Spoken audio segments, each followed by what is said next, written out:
Madame, qu'est-ce que vous désirez? Je voudrais des gougères, s'il vous plaît. Oui.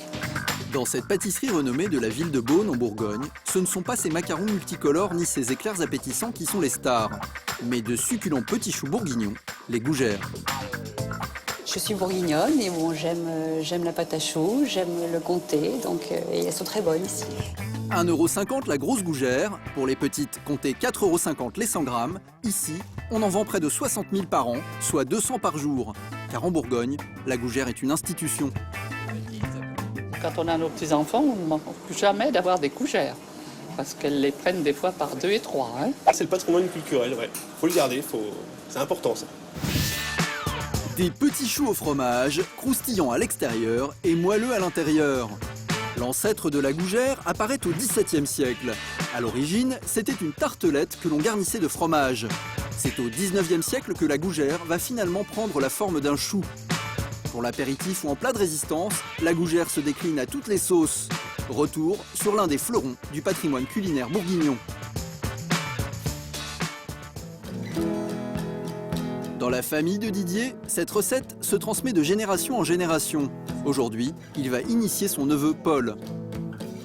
Aujourd'hui, donc, je t'apprends à faire une gougère en couronne, la gougère traditionnelle bourguignonne, comme je l'ai appris moi de ma mère et avec ma grand-mère aussi, ton arrière-grand-mère. Une affaire de femme, mais aujourd'hui, c'est entre hommes que la tradition va se perpétuer. Il va tout m'apprendre. La recette de la gougère traditionnelle est simple. Elle nécessite peu d'ingrédients. De l'eau, du gros sel, du beurre, de la farine, 3 œufs, du comté râpé, du sel fin, du comté en morceaux et un peu de savoir-faire. Donc je t'ai préparé 3 œufs. Ouais. Attention de ne pas les casser. Pour préparer une couronne de gougère traditionnelle, il faut, premièrement, verser de l'eau froide dans une casserole, puis ajouter le beurre coupé en dés, et enfin, porter à ébullition. Ajouter la farine, dès que la pâte est souple, mélanger énergiquement pendant 6 minutes. Il ne s'agit pas de faire des grumeaux, ce serait pas bon. On enlève Petite astuce, pour que la pâte soit réussie, il faut bien la dessécher jusqu'à ce qu'elle devienne dure. Ça devient dur là. Ensuite, casser les œufs un par un, puis mélanger 2 minutes à chaque fois. Une étape un peu délicate pour notre apprenti cuisinier. Ah mince. Ah bah ça on enlève les coquilles, c'est des choses qui arrivent. Une fois que la pâte est homogène, incorporez le comté râpé, le sel et mélangez le tout. Il n'y a plus qu'à disposer la pâte en couronne. Pour 6 personnes, ça ne coûte que 5 €. Finalement, ce qu'il y a de plus cher, c'est le fromage. Tu penses que ça va faire une couronne ça, à la sortie? Ah oui, elle a l'air belle à mon avis. Ça a l'air pas mal, hein? Il ne reste plus qu'à garnir la couronne de gros sel et de comté en morceaux. C'est parti pour la cuisson, 45 minutes à 180 degrés. Et pour convertir tout à fait son neveu, Didier a pensé à tout. Un petit peu, tu aimes le hamburger, je crois. Hein? T'aimes bien? T'aimes le bacon? Ouais. Eh bien écoute, on va faire une bacon gougère. Ok, super. Un peu plus tôt, Didier a préparé un chou qu'il coupe en deux.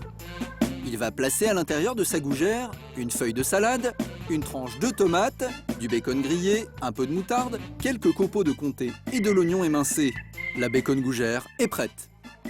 Et voilà. Ça a de la gueule ou pas? Ouais, ça a de la gueule. Bonsoir. Et pour goûter les premières gougères de Paul, Didier a convié quelques amis. Allez, je vous la sers comme ça, en toute simplicité, c'est comme ça que ça se déguste. Qu'est-ce que t'en penses, sincèrement? Extra, extra. Elle est bien moelleuse à l'intérieur, elle est bien consistante. Il manque un verre de blanc. Paul vient d'entrer dans le cercle des initiés. C'est moelleux et on sent bien le goût du sel et du fromage, j'aime bien.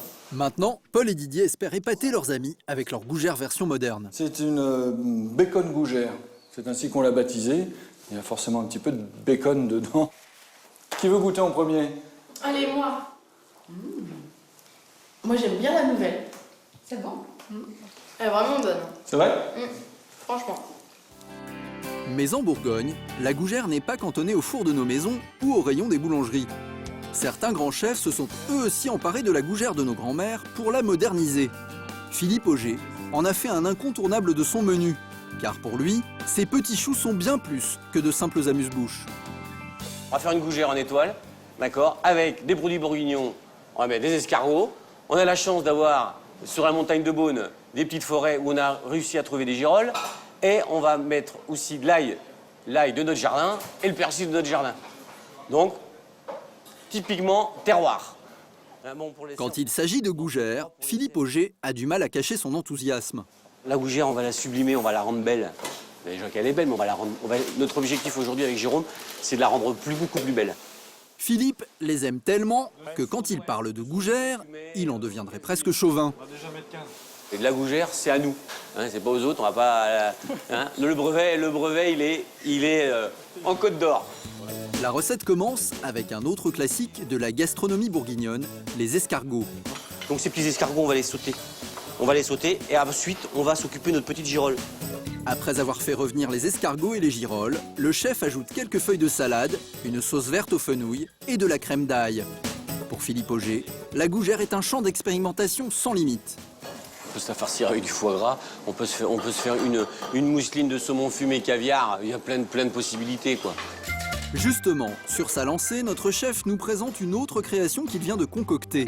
La gougère en cubes aux noix de Saint-Jacques et au cèpe. Là, elle explose. Je veux dire, ça lui donne une deuxième jeunesse. Philippe Auger est si fier de ses créations qu'il a décidé de les faire goûter à ses 2 premières clientes de la soirée. On dirait que j'ai une fleur qui s'épanouit dans mon assiette. C'est très joli.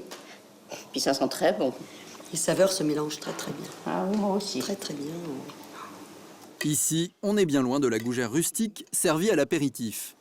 Là, c'est beaucoup plus raffiné. Il y a une association vraiment de goût et de parfum qui est réussie. Entre simplicité et sophistication, ce classique du patrimoine régional mérite d'être redécouvert car il a tout pour séduire, bien au-delà des frontières de la Bourgogne.